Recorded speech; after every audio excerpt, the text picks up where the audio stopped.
Welcome to స్వతంత్ర TV. నా పేరు రహీం. ముందుగా హెడ్లైన్స్ చూద్దాం.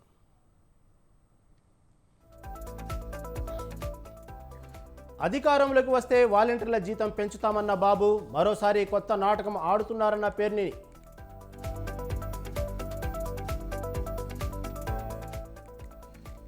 కూటమి అధికారంలోకి రాగానే రాజధాని నిర్మాణం, బీజేపీ ఏపీ ఎన్నికల సహా ఇన్ఛార్జి సిద్ధార్థనాథ్ సింగ్ క్లారిటీ.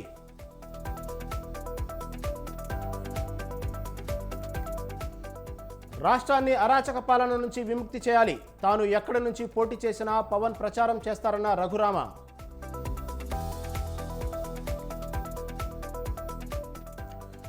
స్వాతంత్రోద్యమంలో బీజేపీ పాత్ర లేదు, కాంగ్రెస్ది త్యాగాల చరిత్ర అన్న జగ్గారెడ్డి.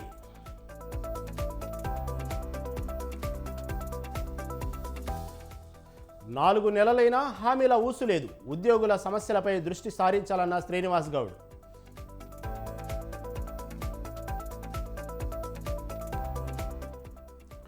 రైతులకు ఇబ్బందులు రానివ్వమన్న మంత్రి కోమటిరెడ్డి, త్రిపుల్-ఆర్ నిర్మాణంలో రైతులు నష్టపోకుండా చూస్తామని హామీ.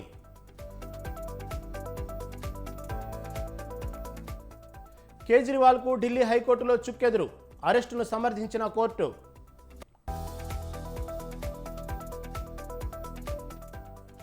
రెండు 2024 ఎన్నికలు అత్యంత కీలకం, వికసిత Bharat BJP లక్ష్యమన్న Modi.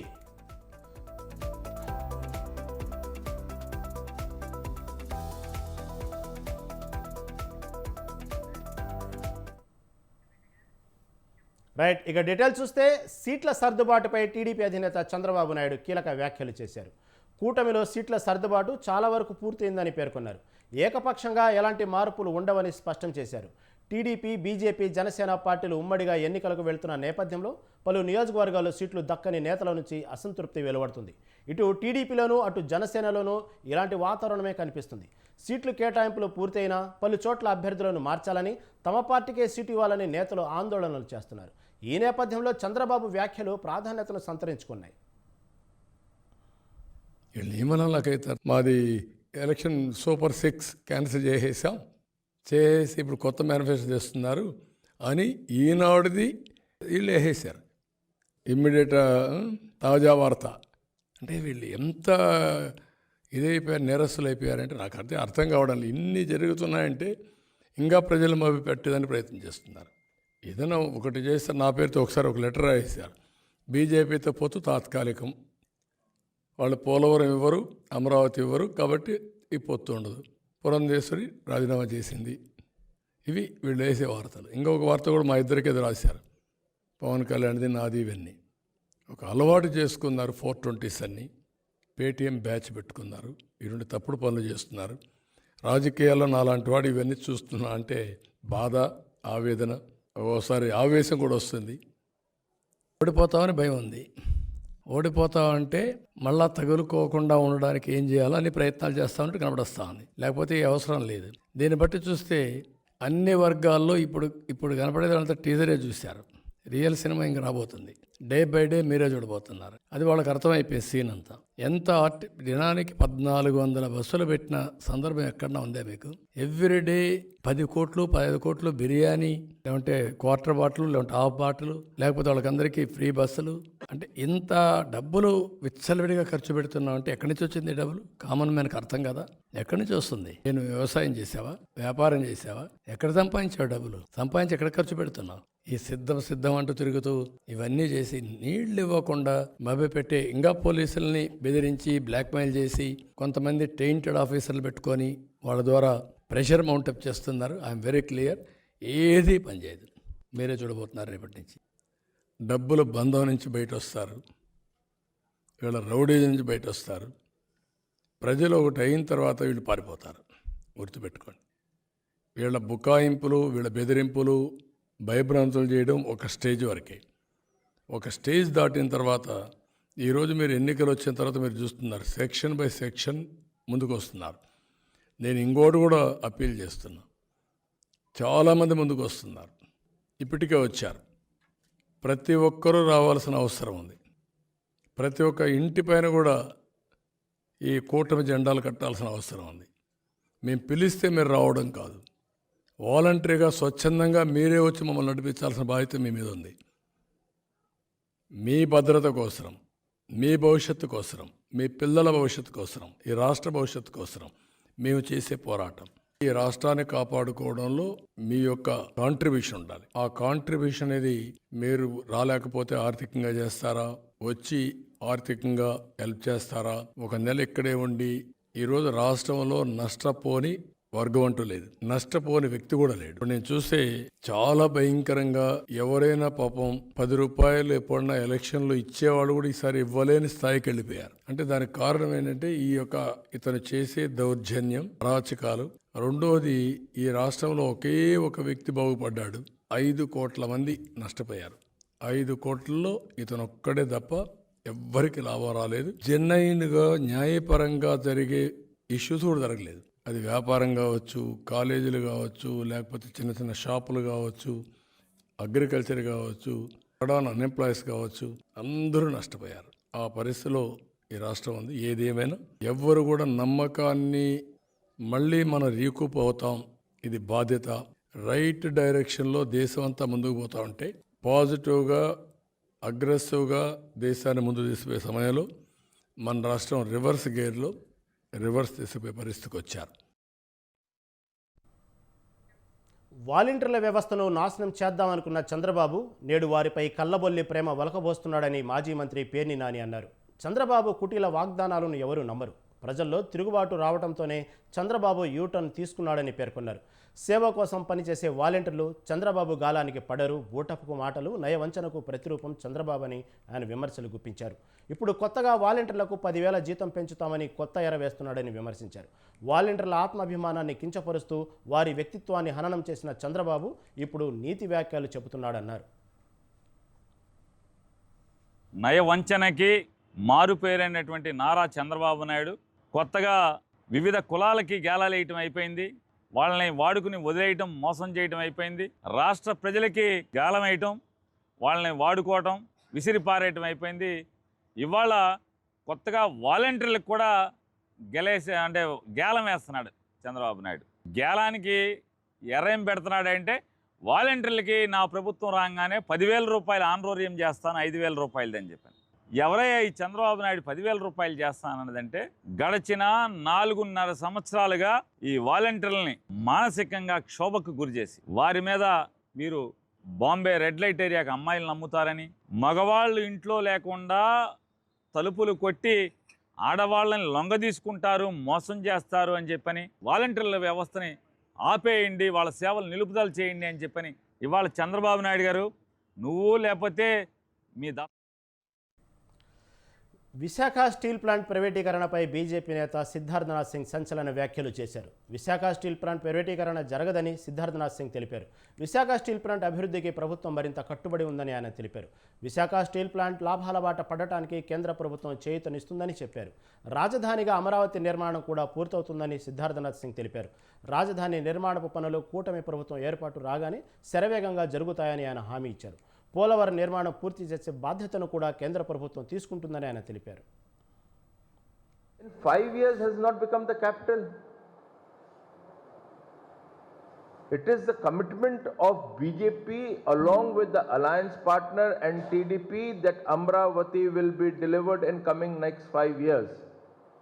Polavaram project will be delivered in next 5 years. The alliance, TDP-led alliance in Andhra Pradesh and the NDA at center will ensure that the Polavaram project is delivered, are being created. Visakhapatnam steel plant will be sold. Where is disinvestment happening?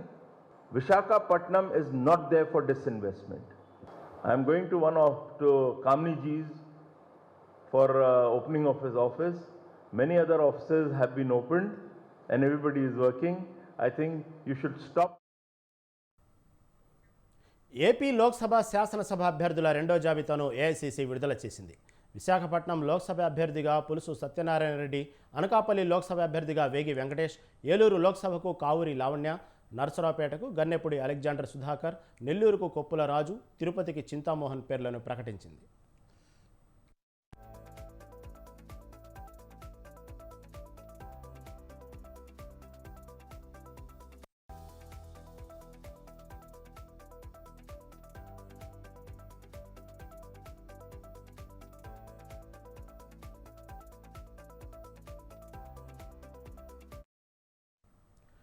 Tekkali శాసనసభ అభ్యర్థిగా కెల్లి కృపారాణి, భీమిలి అభ్యర్థిగా Addala Venkata బర్మరాజు, Visakha south అభ్యర్థిగా వాసుపల్లి సంతోష్, గాజువాక అభ్యర్థిగా లక్కరాజు రామారావు పేర్లను ప్రకటించింది AICC. Araku అభ్యర్థిగా శెట్టి గంగాధర స్వామి, నర్సింపట్నం అభ్యర్థిగా శ్రీమారుతి, గోపాలపురం అభ్యర్థిగా మార్టిన్ లూథరన్లు ప్రకటించింది. ఎర్రగొండపాలెం నుంచి అజితారావు, పర్చూరు నుంచి నల్లగొర్ల శివలక్ష్మి జ్యోతి, సంత నూతలపాడు నుంచి విజేష్ రాజ్, గంగాధర్ నెల్లూరు నుంచి రమేష్ బాబు, పూతలపట్టు నుంచి ఎంఎస్ బాబు పోటీ చేయనున్నారు.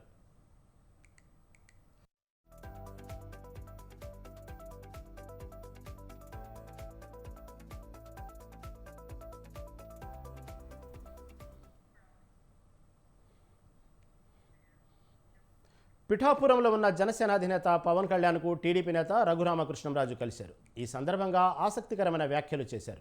ఎన్నికల్లో కూటమి గెలవాలని, అందరం కలిసి రాష్ట్రాన్ని అరాచక శక్తుల నుంచి కాపాడుకోవాలని అన్నారు. పొత్తు కోసం ప్రయత్నం చేసిన గొప్ప వ్యక్తి పవన్ అని కొనియాడారు. తాను ఎక్కడ నుంచి పోటీ చేసినా పవన్ ప్రచారం చేస్తారని అన్నారు.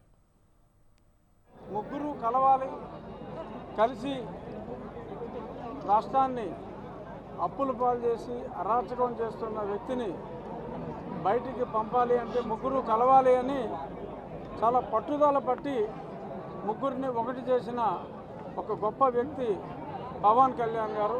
రాబోయే రోజుల్లో మనకున్న ఈ రాష్ట్రానికి పట్టిన దరిద్రాన్ని అని అనొచ్చేమో అనేద్దాం, ఈ డ్రగ్ ఆంధ్రప్రదేశ్ని, ఈ బ్యాడ్ ఇమేజ్ని, రుణాంధ్రప్రదేశ్ అనే బ్యాడ్ ఇమేజ్ నుంచి బయటపడేయాలి అంటే చంద్రబాబు నాయుడు గారు, పవన్ కళ్యాణ్ గారి సారథ్యం చాలా అవసరం. కాబట్టి నేను ఎక్కడ పోటీ చేసినా వారు వచ్చి క్యాంపెయిన్ చేయాలని కూడా, వారి సహకారాన్ని కూడా నేను కోరటం జరిగింది.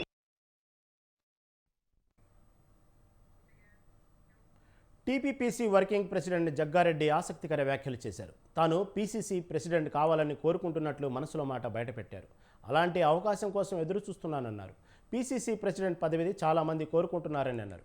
ఏ వర్గానికి బాధ్యతలు ఇవ్వాలనేది పార్టీ నిర్ణయం అన్నారు. స్వాతంత్రోద్యమంలో బీజేపీ పాత్ర లేదన్నారు. కాంగ్రెస్ది త్యాగాల కుటుంబం అయితే బీజేపీది పదవుల కుటుంబం అన్నారు. అధికారం కోసం జిమ్మిక్కులు చేయాల్సిన అవసరం కాంగ్రెస్కు, రాహుల్ గాంధీకి లేదన్నారు. జిమ్మిక్కులను నమ్ముకున్నది ఆర్ఎస్ఎస్, బీజేపీలదే అన్నారు జగ్గారెడ్డి. స్వాతంత్ర ఉద్యమం నుంచి మొదలుకుంటే ఎక్కడ కూడా ఇప్పుడు మాట్లాడుతున్న ఏతులు నరుకుతున్న బీజేపీ నాయకులు ఆ రోజు ఎవరు కూడా లేరు, పుట్టలే ఎవరు కూడా.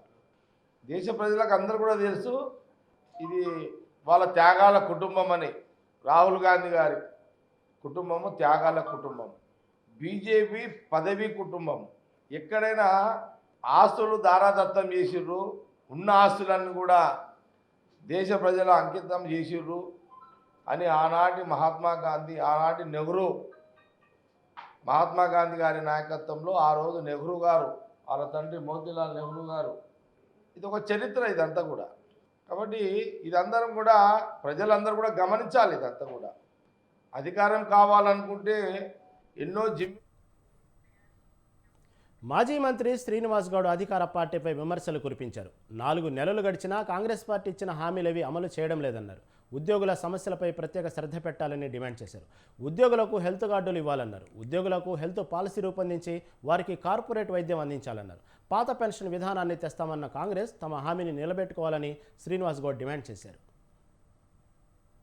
ప్రభుత్వం అధికారంలో రావడానికి మరి ఉద్యోగుల విషయంలో చాలా హామీలు ఇవ్వడం జరిగింది. మరి 4 నెలలు గడిచిపోయింది. డిసెంబర్, జనవరి, ఫిబ్రవరి, మార్చి. ఇక 100 రోజుల తర్వాత ప్రభుత్వం ఎన్నో కార్యక్రమాలు చేస్తామంటుంది. సరే, ఏది చేసినా ఉద్యోగుల సమస్యలపైన ప్రత్యేకంగా దృష్టి పెట్టి రేపటి నుంచే కార్యాచరణ వాళ్ళకు ఒక్కొక్కటి మీరు ఇచ్చిన హామీలు అమలు చేయాలని చెప్పి ప్రభుత్వాన్ని మేము డిమాండ్ చేస్తూ ఉన్నాం. ముఖ్యంగా హెల్త్ కార్డ్స్ విషయంలో మేము కొన్ని చేసినా ఇంకా చాలా చేయాల్సి ఉన్నాయి. కొత్త ప్రభుత్వం ఒక మంచి పాలసీ చేస్తామన్నారు. మరి ఇప్పటివరకు కూడా హెల్త్ పాలసీ పైన, హెల్త్ కార్డ్స్ పైన, హెల్త్ ఉద్యోగులతో పాటు జర్నలిస్టులకు కూడా ముడిపడిందే కనుక వాటిని వెంటనే కార్పొరేట్ వైద్యం చేయించేటట్లు వారికి ప్రభుత్వం చర్యలు చేపట్టాలా. పాత పెన్షన్ విధానాన్ని తీసుకొస్తాం ఖచ్చితంగా అని చెప్పడం జరిగింది. కొత్త పెన్షన్ విధానాన్ని రద్దు చేసి ఓపీఎస్, ఓల్డ్ పెన్షన్ స్కీమ్ తీస్తామని చెప్పడం జరిగింది కనుక వాటిపై కూడా కార్యాచరణ సిద్ధం చేయాలి. కొత్తగా వచ్చిన ప్రభుత్వం అధికారంలో రావడానికి మరి ఉద్యోగుల విషయంలో చాలా హామీలు ఇవ్వడం జరిగింది. మరి 4 నెలలు గడిచిపోయింది. డిసెంబర్, జనవరి, ఫిబ్రవరి, మార్చ్. ఇక 100 రోజుల తర్వాత ప్రభుత్వం ఎన్నో కార్యక్రమాలు చేస్తామంటుంది. సరే, ఏది చేసినా ఉద్యోగుల సమస్యలపైన ప్రత్యేకంగా దృష్టి పెట్టి రేపటి నుంచే కార్యాచరణ వాళ్ళకు ఒక్కొక్కటి మీరు ఇచ్చిన హామీలు అమలు. ఫోన్ ట్యాపింగ్ ఈ పేరు వింటేనే ఒళ్ళు జల్దరిస్తుంది. మన ఫోన్ నుంచి మనం వేరొక వ్యక్తితో మాట్లాడిన మాటలు బహిర్గతమైతే అమ్మో వినడానికే భయమేస్తుంది. రాష్ట్రంలో నిన్న మొన్నటి వరకు అధికారంలో ఉన్న సమయంలో జరిగిన ఈ వ్యవహారం ఇప్పుడు తెలంగాణ రాజకీయాల్లో ప్రకంపనలు రేకెత్తిస్తుంది. ఈ ట్యాపింగ్ చర్య ఖమ్మం జిల్లా పైన పడగ విప్పింది. అవును, ఇది నిజం. బీఆర్ఎస్ జిల్లా నేతలను తమ అదుపాగనలో ఉంచుకునేందుకు నాటి ప్రజాప్రతినిధులు సైతం ఈ అస్త్రాన్ని వినియోగించారంటే ఆశ్చర్యం కలుగక మానదు.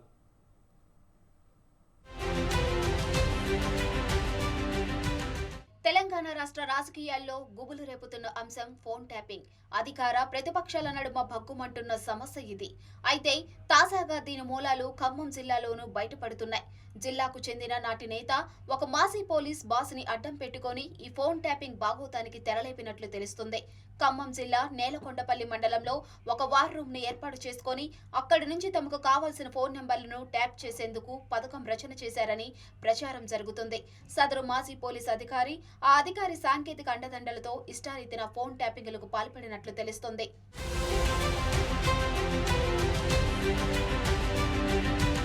జిల్లాలోని కీలక నేతలుగా వ్యవహరిస్తూ అమాత్యునికి కొరకరాని కొయ్యలా మారిన ప్రత్యర్థుల ఫోన్లతో పాటు సొంత పార్టీ నేతల ఫోన్లు ట్యాప్ చేసినట్లు లీక్ అవుతున్నాయి. ఈ నేతల ప్రతికదలికలను ఒడిసిపట్టేందుకు ఈ అస్త్రాన్ని ఆయన బేషుగ్గా ఉపయోగించుకున్నట్టు ఆరోపణలు వస్తున్నాయి. అలాగే ఎన్నికలకు ముందు ప్లేటు ఫిరాయిస్తారన్న అనుమానం ఉన్న నాయకులపైన కూడా ట్యాపింగ్ వల విసిరి వారిని బెదిరించి మరీ పార్టీ వీడకుండా అడ్డు తగిలినట్లు ప్రచారం జరుగుతుంది.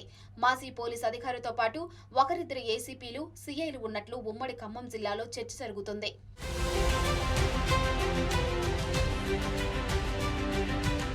ఫోన్ ట్యాపింగ్ లో మాజీ పోలీస్ అధికారిని విచారిస్తే మరిన్ని వివరాలు తెలిసే అవకాశం ఉంది. అనేక మంది బీజేపీ నాయకుల ఫోన్లు ట్యాప్ చేసి వారిని మానసికంగా వేధించినట్లు ఆరోపణలు వస్తున్నాయి. అనేక మంది రియల్టర్లు, వ్యాపారుల ఫోన్లు ట్యాప్ చేశారనే ఆరోపణలు ఉన్నాయి. ఒకవేళ బీఆర్ఎస్ అధికారంలోకి వస్తే ఫోన్ ట్యాపింగ్లను అడ్డు పెట్టుకుని అగ్రనేతలందరినీ మానసికంగా, శారీరకంగా వేధించాలనే కుట్రకోణం దాగి ఉన్నట్లు సమాచారం. మాజీ పోలీస్ అధికారిని విచారిస్తే మరిన్ని వివరాలు బట్టబయలవుతాయని కాంగ్రెస్, బీజేపీ శ్రేణులు కోరుతున్నారు.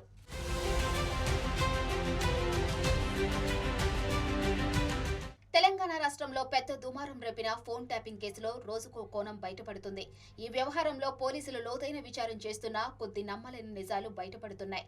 విచారణ కొనసాగుతున్న నేపథ్యంలో రానున్న రోజుల్లో ఈ కేసుకు సంబంధించి పోలీసులు ఇంకా ఎలాంటి విషయాలు బయటపెడతారో చూడాలి.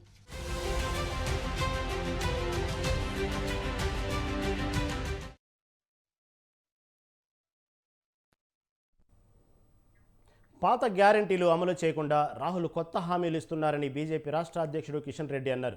తెలంగాణలో దొంగలు పోయి గజ దొంగలు వచ్చారని విమర్శించారు. కాంగ్రెస్ ఇంతవరకు రుణమాఫీ చేయలేదన్నారు. బీజేపీలో పలువురు నాయకులు చేరారు. వారిని కిషన్ రెడ్డి, లక్ష్మణులు బీజేపీ కండువా కప్పి పార్టీలోకి ఆహ్వానించారు. రాష్ట్రంలో బీఆర్ఎస్ది ముగిసిన అధ్యాయమని బీజేపీ ఎంపీ లక్ష్మణ్ అన్నారు. బీఆర్ఎస్ ఒక్క సీటు కూడా గెలవదని చెప్పారు. బీఆర్ఎస్ కాంగ్రెస్ పార్టీలకు ఓటు వేస్తే మురిగిపోతుందన్నారు. తెలంగాణలో కాంగ్రెస్ మటుమాయం ఖాయమని జోస్యం చెప్పారు. తెలుగు సంవత్సరం యొక్క ఉగాది పండుగ శుభాకాంక్షలు తెలియజేస్తూ ఈరోజు పెద్ద సంఖ్యలో బీబీ పాటిల్ ఆధ్వర్యంలో జైరాబాద్ నుంచి మాజీ మంత్రివర్యులు ఆంజనేయులు, వారితో పాటు మాజీ ఎమ్మెల్యే పండరి గారు, అదే రకంగా మన అభ్యర్థి నల్గొండ సైదిరెడ్డి ఆధ్వర్యంలో కూడా రామరాజు యాదవ్ గత ఎన్నికల్లో నల్గొండ నుంచి పోటీ చేసి ఖచ్చితంగా తెలంగాణలో బీఆర్ఎస్ ఇది ముగిసిన అధ్యాయం, బీఆర్ఎస్ ఒక్క సీటు కూడా గెలిచే పరిస్థితి వల్ల రాష్ట్రంలో లేదు. కాబట్టి ఏదైతే మనం కొట్లాడి తెలంగాణ తెచ్చుకున్నాం, బలిదానాలు చేసి తెలంగాణ తెచ్చుకున్నాం, పోరాటాలు చేసి తెలంగాణ తెచ్చుకున్నాం, కానీ ఆ తెలంగాణను గత 10 సంవత్సరాలుగా కేసీఆర్ కుటుంబము మరి తన స్వార్థం కోసం వాడుకోవడం జరిగింది.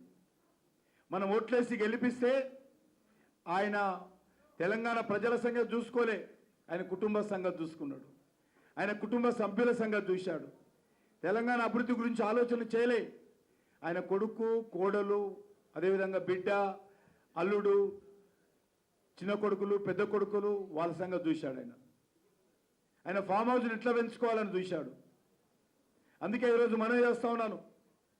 10 సంవత్సరాలు అనేక రకాలుగా పోరాటం చేసిన తర్వాత ఈరోజు టీఆర్ఎస్ పార్టీ కేసీఆర్ గద్దె దిగాడు. మరి ఈరోజు మనం తెచ్చుకునేదండి ప్రజాప్రభుత్వంలో రైతులకు ఇబ్బందులు రానివ్వబొమ్మని అన్నారు మంత్రి కోమిటిరెడ్డి వెంకటరెడ్డి. ఆర్ఆర్ఆర్ నిర్మాణంలో రైతులకు ఇబ్బందులు కలగకుండా అన్ని చర్యలు చేపట్టామని తెలిపారు. అలాగే ఆర్ఆర్ఆర్లో భూములు కోల్పోతున్న గజ్వెల్ నియోజకవర్గంలోని వివిధ గ్రామాలకు చెందిన దాదాపు 500 మంది రైతులు మంత్రి కోమిటిరెడ్డి వెంకటరెడ్డిని కలిశారు. గత ప్రభుత్వం అనాలోచితంగా నిర్మించి ప్రాజెక్టుల వల్ల ప్రజాధనం వృధా కావడమే కాకుండా రైతులు బాధితులుగా మారారని ఆయన ఆవేదన వ్యక్తం చేశారు. గత ప్రభుత్వంలా ఒంటెద్దు పోకడలకు పోకుండా ప్రజాస్వామ్యయుతంగా రైతుల సమస్యలను తీర్చుతూనే రాష్ట్ర అభివృద్ధికి పాటుపడతామని చెప్పారు. అప్పుడు ఏంటంటే ముఖ్యమంత్రి ఒకడే, మంత్రులు ఓడి కలిసేది లేదు. కలిస్తే ఆయన కొడుకు అల్లుడే. ఆ అల్లుడు కూడా మధ్యలో కొన్ని రోజులు కట్ చేసిండు. మళ్ళీ పరిస్థితి బాగాలేదు, మళ్ళీ దగ్గర తీసిన హరీష్ రావు అంటానికి ఆయన ఇవాళ మాట్లాడుతున్నారు ఎన్ని రోజులు ఉంటుంది తెలియదు ప్రభుత్వం అని. నీ ప్రభుత్వం కాదురా నాయన, నీ పార్టీ సగం జైల్లోకి పోయింది, ఇక సగం మిగిలింది. ఇక మిగిలిన ఎంక్వైరీలు అయితే అసలు మీ కుటుంబమే ఉండదు. ఈ కాంగ్రెస్ పార్టీ 140 ఏళ్ళకి వెళ్ళి 10 ఏళ్ళ అధికారం ఉంటుంది, పోయినా మళ్ళీ అధికారంలోకి వస్తుంది తప్ప ఈ పార్టీ మనం పోవాల్సిందే. నువ్వు నేను కేసీఆర్ అందరం పోవాల్సింది తప్ప కాంగ్రెస్ పార్టీ ఎక్కడ పోదు. ఆయన ఇవాళ కేసీఆర్ మాట్లాడుతున్న హరీష్ రావు 6.5 ఫీట్లు పెరిగింది తప్ప ఇంట్లో పెరగలే. ఢిల్లీ లిక్కర్ కేసులో అరెస్ట్ అయిన బీఆర్ఎస్ ఎమ్మెల్సీ కవిత జ్యుడిషియల్ కస్టడీని ఈ నెల 23 వరకు కోర్టు పొడిగించింది. 14 రోజుల కస్టడీ ముగియటంతో అధికారులు కవితను ఢిల్లీలోని రౌస్ అవెన్యూ కోర్టులో హాజరుపరిచారు. Delhi liquor policy money laundering case దర్యాప్తు కొనసాగుతోందని, కవిత బయట ఉంటే దర్యాప్తును ప్రభావితం చేస్తారని ఈడీ వాదనలు వినిపించింది. జ్యుడిషియల్ కస్టడీని మరో 14 రోజులు పొడిగించాలని కోరింది. మరోవైపు కస్టడీ పొడిగింపు కోరేందుకు ఈడీ వద్ద కొత్తగా ఏమీ లేదని కవిత తరపు న్యాయవాది కోర్టుకు తెలిపారు. ఇరుపక్షాల వాదనలు విన్న న్యాయస్థానం జ్యుడిషియల్ కస్టడీని పొడిగిస్తూ ఉత్తర్వులు ఇచ్చింది.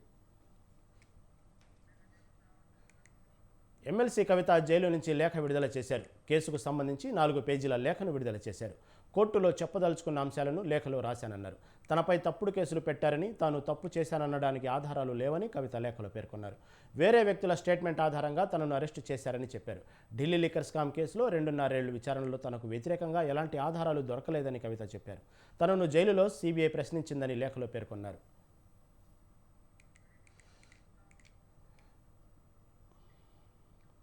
మధ్యాహ్నం విధానం కేసులో అరెస్ట్ అయిన ఢిల్లీ సీఎం కేజ్రీవాల్కు ఢిల్లీ హైకోర్టులో ఊరట లభించలేదు.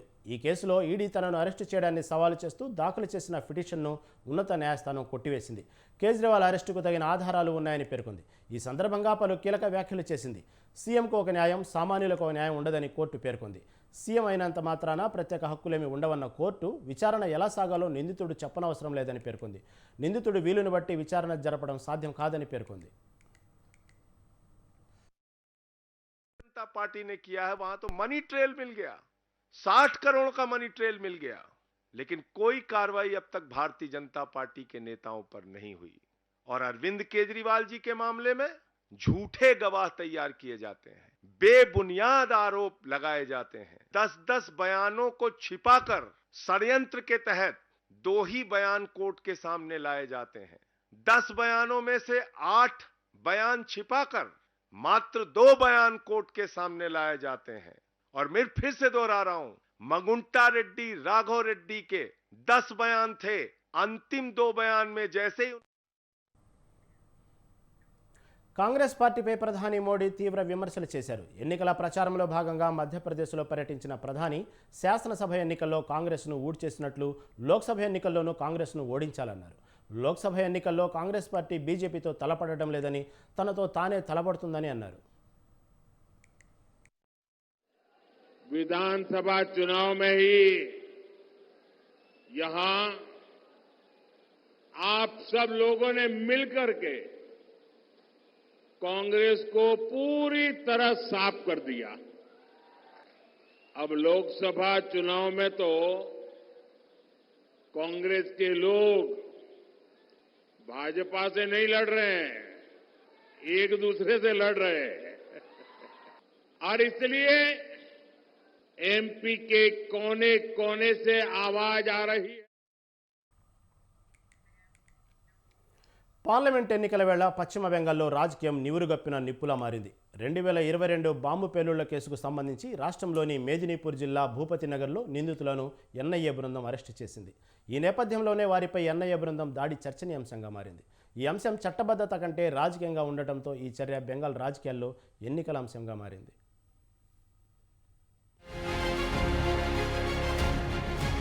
ఎన్ఐఏ దాడి అంశాన్ని పశ్చిమ బెంగాల్ ప్రభుత్వం సీరియస్ గా తీసుకుంది. ఈ నేపథ్యంలోనే ఎన్ఐఏ అధికారులపై ఆ రాష్ట్ర పోలీసులు వేధింపులు, అతిక్రమణలపై కేసు నమోదు చేశారు. ఈ పంచాయతీ కాస్త రాజకీయ ఉద్రిక్తతల మధ్య రాష్ట్రం, కేంద్రం మధ్య వివాదంగా మారింది. ఎన్నికలు సమీపిస్తుండటంతో భారతీయ జనతా పార్టీ, తృణమూల్ కాంగ్రెస్ల మధ్య హోరాహోరీ పోరు పెరుగుతోంది.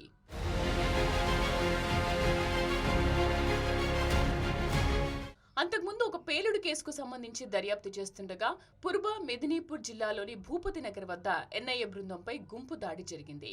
ఈ సంఘటన ముఖ్యమంత్రి మమతా బెనర్జీ పార్టీ ఆదేశాల మేరకే జరిగిందని బీజేపీ పేర్కొంది. రాజకీయ పరిమితి కోసం కేంద్రం ఫెడరల్ ఏజెన్సీలను దుర్వినియోగం చేస్తోందని ఆరోపించారు.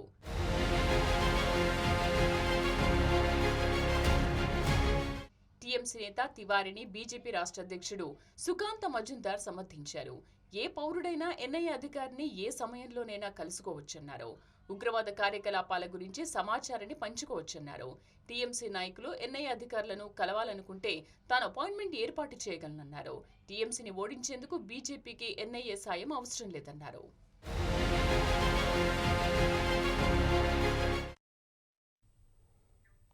ఉన్నత విద్య కోసం అమెరికా వెళ్ళాడు. చదువు పూర్తయిన తర్వాత మంచి ఉద్యోగంలో స్థిరపడతాడని తల్లిదండ్రులు భావించారు. కానీ వారి ఆశలు అడియాసలయ్యాయి. బిడ్డ విగతజీవిగా మారాడని తెలిసి కన్నీరు మున్నీరవుతున్నారు. అమెరికాలో ఈ ఏడాదిలో ఇప్పటి వరకు 11 మంది భారతీయ విద్యార్థులు మృతి చెందడం ఆందోళన కలిగిస్తుంది.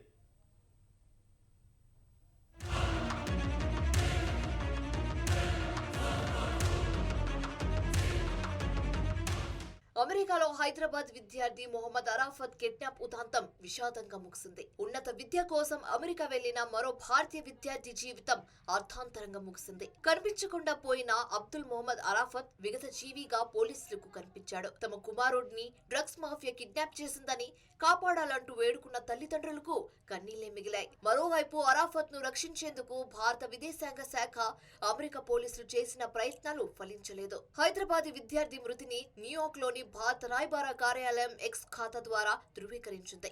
అతని ఆచూకీ కనిపెట్టేందుకు అధికారులు సర్చ్ ఆపరేషన్ ద్వారా తీవ్రంగా యత్నించారని, కనిపించకుండా పోయిన 3 వారాల తర్వాత అతని మృతదేహాన్ని స్థానిక పోలీసులు కనుగొన్నారని చెప్పారు. అయితే ఈ ఘటన తీవ్ర దిగ్భ్రాంతికి గురిచేసిందని అబ్దుల్ కుటుంబ సభ్యులకు సానుభూతి ప్రకటిస్తూ ఎంబసీ ఒక సందేశం ఉంచింది.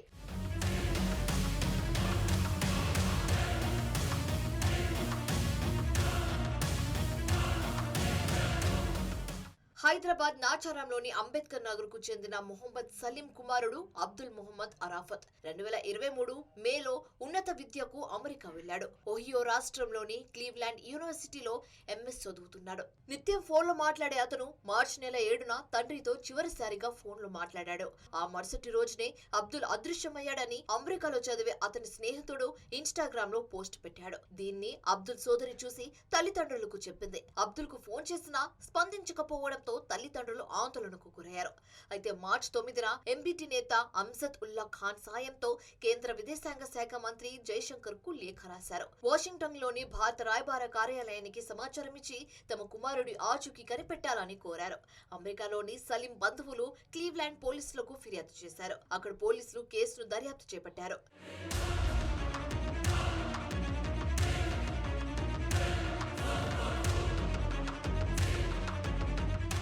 అబ్దుల్ అరాఫత్ చివరిసారి మార్చి 8వ తేదీన క్లీవ్లాండ్ లోని వాల్మార్ట్ స్టోర్ లో కనిపించినట్లు సీసీ కెమెరాలో రికార్డ్ అయినట్లు అక్కడి పోలీసులు సమాచారం ఇచ్చారు. మరోవైపు రోజులు గడుస్తున్నా ఆచూకీ లేకపోవడంతో అబ్దుల్ తండ్రి మరోసారి కేంద్ర విదేశాంగ శాఖను, అమెరికాలోని భారత రాయబార కార్యాలయాన్ని సంప్రదించారు.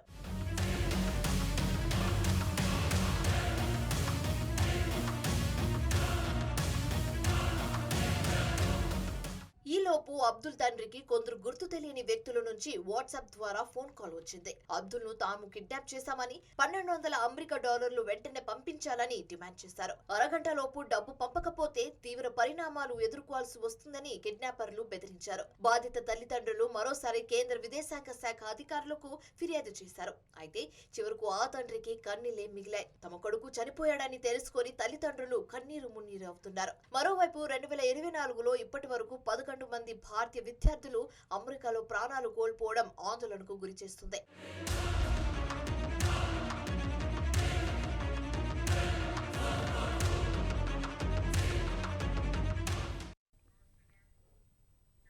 ఇవి ఇప్పటివరకు అప్డేట్స్. మరిన్ని అప్డేట్స్ కోసం చూస్తూనే ఉండండి స్వతంత్ర టీవీ.